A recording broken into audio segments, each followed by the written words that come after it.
Hello, my friends. I didn't expect for this to happen. I actually didn't plan it out at all, but I decided to write every single day for 90 days on Substack. I posted an essay or a poem or a podcast or a video or something short and insightful, I hope, every single day for 90 days. I ended 3 or 4 days ago.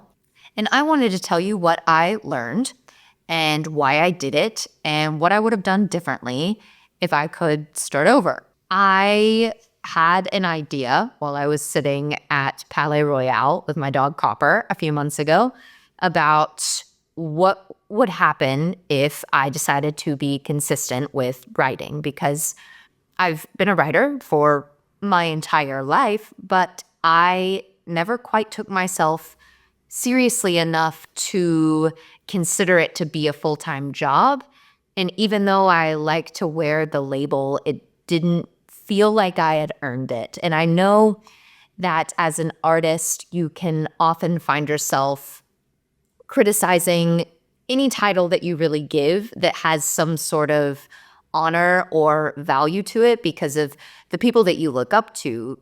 All of the writers that I love and admire so much, obviously I can give them the title of, oh, they're a writer because they write these amazing things. But at the end of the day, you're a writer if you write, even if it's really shitty. It's important, I think, as you're growing to take time to hone your craft, even if you're not in a formal academic setting. Life is long, and it's important to continue to learn and continue to challenge yourself. And I have been living in a foreign country for several years now, and to be honest, every day is a challenge. Even when it comes to things like bureaucracy or going to the store or communicating with other people outside of my native language, life isn't easy like it would be if I would have stayed where I came from, where things were slightly more convenient. But when it came to my creativity, I had not been treating my writing the same way and with the same respect as I did when I lived in my home country, because so much of my energy and time and care and attention had to go into everyday survival. And I know that might sound a little bit dramatic, but I'm not going to discredit myself for doing something that no one gave me a blueprint to do. I didn't have family here to help me when I moved here. I didn't have a spouse or a job or anything waiting on me. So I kind of had to create a life for myself. And I have, along with the help of a lot of amazing people and friends and God himself. But I was sitting at Palais Royale and it was sunny and I was looking at Copper and I was on Substack, which, if you don't know what Substack is, it's an incredible online platform for writing. Similar to Medium, if you're aware of what Medium is. But I have been on TikTok and Instagram, and as a creative and an online content creator for so long, Substack has felt really cozy and homey and supportive. And I thought, I think I should challenge myself and challenge my creativity to do something that I've never done before. Don't know where that idea came from. I don't know if you've read Elizabeth Gilbert's Big Magic, but the idea of genius, I've talked about it before, that genius is actually an entity that visits you. It's not you being a creative genius yourself. And so maybe it was genius that came to visit me and said, you need to write every day for 90 days and just see what comes out of it. Because obviously, my goal was to grow followers, grow insights, grow education, grow everything. But that's not really what I got out of it at all. When I started writing more consistently, I thought, oh, all of the ideas that I have in my arsenal are just going to come out. And all of the notes that I have and the little things that I've put a pin in for the past 5, 6, 7 years that are in my notes app, I'll just get to write about them. But that's not exactly what happened.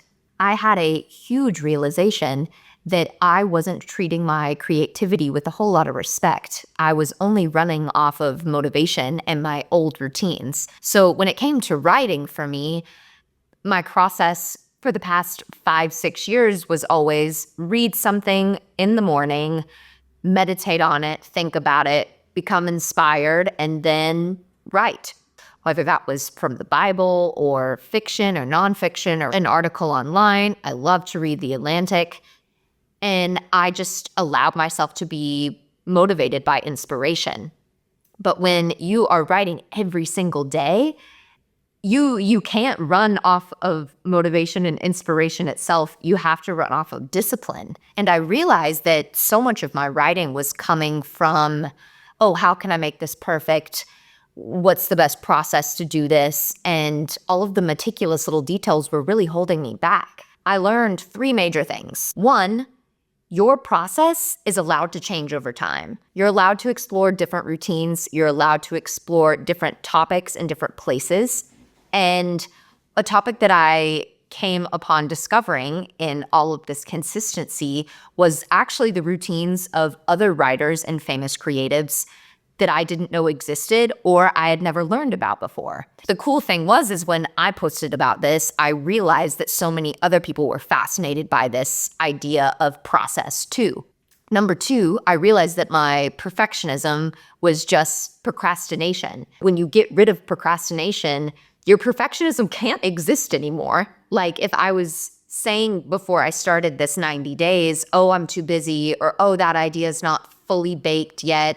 No, wrong. That was just my perfectionism putting a blanket over my creativity and giving excuses to why I wasn't writing in the first place. So as exhausting as it was, some nights I was so tired and I didn't want to write anything. I wasn't excited. I could barely keep my eyes open, but I had committed something to myself. So even if it were a short poem or a small snippet repurposed from something else that I did, I was treating myself and my creativity kind of like an employee, because for so long I treated it like it was this amateur artist. An amateur is just a person who participates in something for the pure pleasure or play of it. It doesn't mean that they're bad. So I stopped considering myself an amateur and started treating myself like an expert with respect. And the final thing that I learned out of these 90 days of writing through my birthday, Christmas, New Year's, major holidays, traveling across the world, I had to rearrange my schedule to treat something that I love so much with the utmost respect and care. So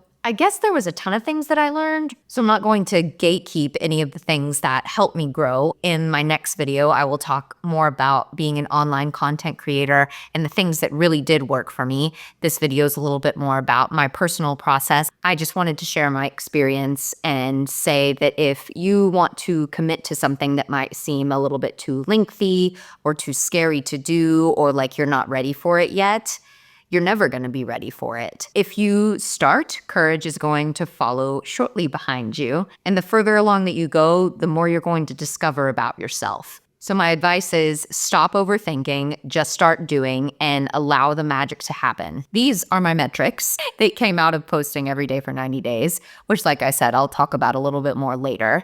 I hope that you know that showing up for yourself builds a lot of trust, and you can start to weed out the things that you don't like and learn about the things that you do like. I now, at the end of these 90 days, don't feel like a better content creator or a better writer. I just feel like I know myself better and I respect what I do a lot more. When you commit to something, your voice gets clearer and your confidence grows, not because you're getting better, but because you're committing to a process. So many of us who want to be writers or online creatives or just a consistent artist making money in this world think that we have to succumb to what other people want from us. But there's a really beautiful Venn diagram of the value that you can bring to other people and your expertise and what can help others and what they're willing to pay for.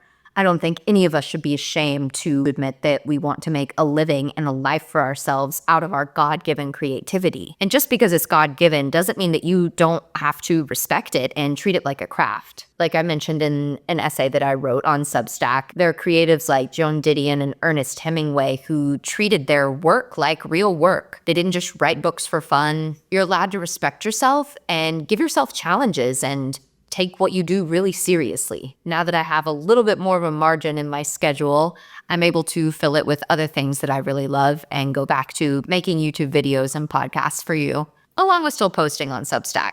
So tell me in the comments what your biggest creative challenges have been and how you want to overcome them, or if there's anything that I can share with you about my process that helped me grow my account in 90 days. I love you guys, and I'll talk to you soon.